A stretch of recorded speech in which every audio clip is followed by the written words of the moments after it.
Israeli কর্মকর্তার সঙ্গে সিরিয়ার প্রেসিডেন্ট আহমেদ আল শারার গোপন আতাত ফাঁস হয়েছে। তিনি সংযুক্ত আরব আমিরাতে ইসরায়েলের এক শীর্ষ কর্মকর্তার সঙ্গে গোপন বৈঠক করেছেন।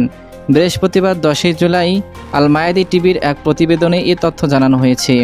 প্রতিবেদনে বলা হয়েছে, আল শারা গত বুধবার সংযুক্ত আরব আমিরাতের রাজধানী আবুধাবিতে ইসরায়েলের জাতীয় নিরাপত্তা উপদেষ্টা তোজাচি হানেগোবির সঙ্গে গোপন বৈঠক করেছেন।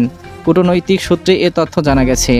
সূত্র জানিয়েছে, গত বুধবার সংযুক্ত আরব আমিরাতের রাজধানী আবুধাবিতে এই বৈঠক অনুষ্ঠিত হয়। আমিরাতের প্রেসিডেন্ট মোহাম্মদ বিন জায়েদের তত্ত্বাবধানে এই বৈঠক আয়োজিত হয়। প্রতিবেদনে বলা হয়েছে, আল শারা এবং হানেগোবি আলাদা ফ্লাইটে প্রায় একই সময় আবুধাবিতে পৌঁছান।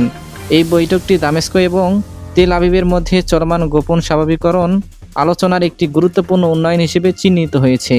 সূত্রগুলো আরও জানিয়েছে, দামেস্কের নতুন নিরাপত্তা সংস্থাগুলোর সঙ্গে ইসরায়েলের পক্ষ থেকে একটি সমন্বয় গড়ে উঠেছে।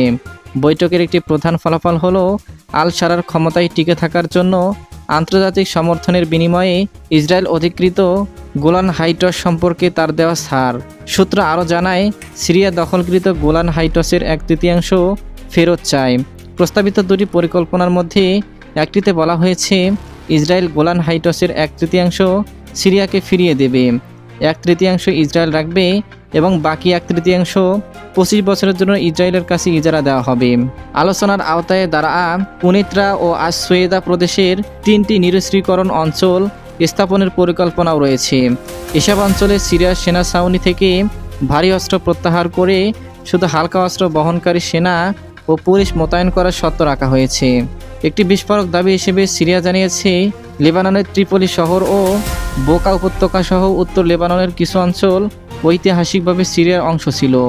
এটি ফরাসি উপনিবেশের সময় লেবানন সংযুক্ত হয়। এই অঞ্চলগুলো ফিরিয়ে আনতে এবং তা একটি সামগ্রিক চুক্তির অংশ হিসেবে আলোচনায় অন্তর্ভুক্ত করতে চায় সিরিয়া। সিরিয়া, ইসরায়েল এবং তুরস্কের মধ্যে একটি আঞ্চলিক জলসম্পদ চুক্তির প্রস্তাবও আলোচনায় এসেছে। এর আওতায় ইসরায়েলকে ইউফ্রেটিস নদী থেকে পানি সরবরাহের জন্য পাইপলাইন স্থাপনের অনুমতি দেওয়া হতে পারে। এই বৈঠকের সঙ্গে ঘনিষ্ঠভাবে সম্পর্কিত একটি অন্য ঘটনা দেখা গেছে। সিরিয়া এক প্রভাবশালী ব্যবসায়ী ও রাজনৈতিক কর্মী সম্প্রতি ইসরায়েলি সংসদ নেটে সফর করেছেন।